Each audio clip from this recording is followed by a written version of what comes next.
everyone, and also look it up. You have to study now.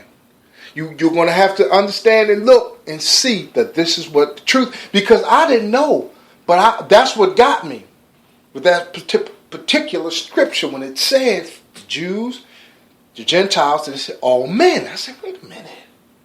So, as we continue, as we continue to understand that, because what got me was, and I didn't know that the Gentiles is not an original word that was in the Old Testament. King James put it in there because it was a word that begins with G, and the reason that got me because was it the Gypsies call them Goyas. If you are not a Gypsy or Gorgia, something like that. Gorgia. And I said, oh, that G word sounds familiar, which Greek, Hebrew. So, So you understand what I'm saying? See, that's the thing about a personal relationship with God. God will open you up. Go ahead, baby. But what's the relevance of you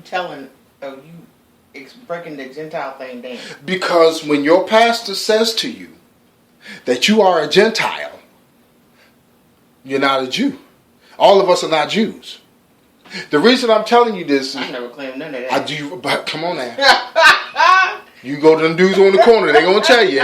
You know what I'm saying? They're going to say, yeah, we the original Jews, we the black Israelites. Hebrew Israelite. I don't claim none of that. But what happens is, like I said, because I was taught this and I believe this, that the Gentiles we were the Gentiles. Just because we weren't the Israelites. No, the Gentiles were like the Pharisees and Sadducees. They just weren't in the loop with the Israelites. Because in the scriptures, Jesus told them that y'all broke off. In the book of Kings, they broke off. So they parted ways. So that's why we had so many not obeying the laws of God and obeying man. Wash your hands. I am saved. Watch me. I have been fasting. Look at my sweat. But see, that's why I say you just like with Islam, there are many branches. Just like Christianity, there are many branches. There wouldn't be so many branches if people would just stick to the original document or scriptures. Come on. You know what I'm saying? The Bible. The Bible. Pray in the Bible. Yes. And you'll get your answers. And then there's no way somebody can infiltrate or add to or take away from. Yes, you know Lord. what I'm saying? They won't mess you up. I'm trying not to say that. I know you don't. It's a shame that you can't. You just have to, because we got to teach. We have to teach because when God lays that on your heart to do, you better do it. So when God tells me, because guess what? Now when you sitting and they start talking about the Gentiles, be like, Pastor, I have a question. Now everything that I tell you, I always tell you, look it up for yourself. That's right. I never tell you to just lean on what Elder Kirk said. Look up the Gentiles and you will find out that they were a sect of the Jews. They just weren't the Hebrew. They weren't the Israelite Jews. And that's for anybody you sit under. Yes. Sit under them, but also go back and see what they said matches up with the word. If yes. it does not, you throw it out. Come on. And you take hold of the truth, which is the scriptures. That's what it is. So as we close out, and we're gonna, I'm telling you, God's just getting ready for for Tuesday coming. So y'all just stay tuned. We're not telling you can't have God. We're telling you can have Him through Jesus Christ. That's right. But and we also want to tell you, doing what you still been doing, that's the wrong answer. And check your heart meter. Check your love meter. There it is. Check your heart meter. Check your love meter.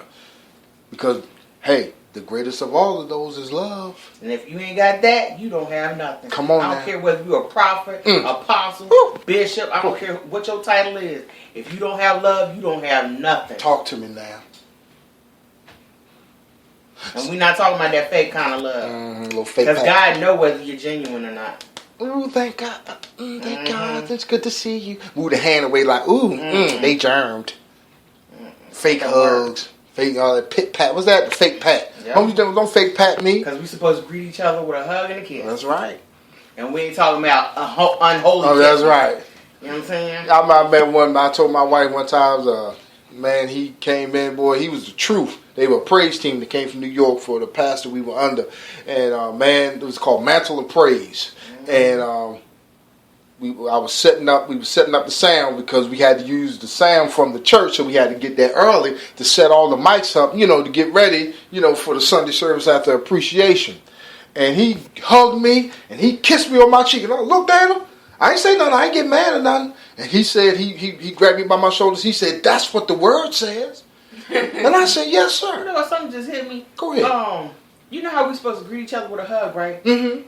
This is how men come in and don't obey what God is saying. Who talk to me now? We're supposed to greet each other with a hug, right? Mm-hmm. Most churches are like, "Oh, don't hug, don't touch." That's right. Cause that'll let the enemy in. No, you letting the enemy in by us not greeting each other the way the word said greet. Oh my goodness! Wow. We've been in quite a few that have done that. Yes. That is the connection. It's a holy connection. It ain't an unholy connection. That's true. Man makes it an unholy connection. But in the spirit of which the spirit has given it through the word, it is to connect us. Right. So we have that fellowship. So we have that bond. Yeah. You see what I'm saying? Yeah. That's how we become one mind. Ooh. Serve one God. Come on now. See what I'm saying? Yeah. But man put their foot in it and, "Oh, no, don't touch. Y'all can't hug. Mm-hmm. Or half-hearted handshakes." Mm-hmm. That ain't what God said. Mm-hmm. Mm-hmm. Okay? And for those that don't believe me, read your word. Go ahead now. Go ahead. My wife's right. I remember I had the hardest time. I was at a ministry where the men wasn't supposed to, interact with the women. Yep. And I said, it was no hugging. We witch calm and everything. Now, it was okay for the older women, you know what I'm saying? But the young, no. So when I went to another ministry where it was multicultural, everybody hugged. Everybody loved. And I was like, man. So if you shook somebody here and they looked at you like, "Why you doing that?" Yeah. You know what I'm saying? Yeah. So when I went back to it was a hard transition. I was like, man, now I got to go back to not loving everybody again or hugging. Or which kind? I didn't agree with it when it was mandated. That's right. You go ahead. Because I know it wasn't scriptural. Mm-hmm. See, everybody want to act like, "Oh, Sister Kirk act funny."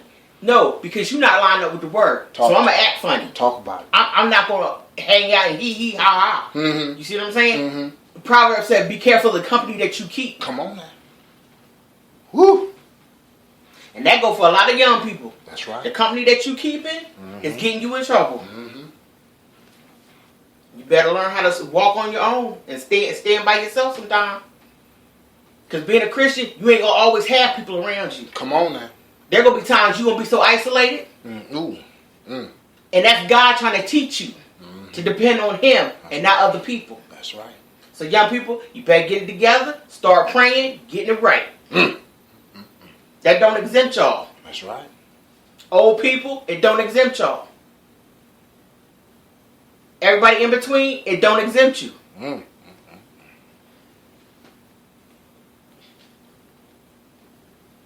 All right. I'm not going to add to that. That's the word of the Lord. Bottom line. I'll take none. What's it? We don't take away from or add to. So I just want to thank y'all for joining us. God bless you and stay tuned. Tuesday, we're going to get into it. God bless you.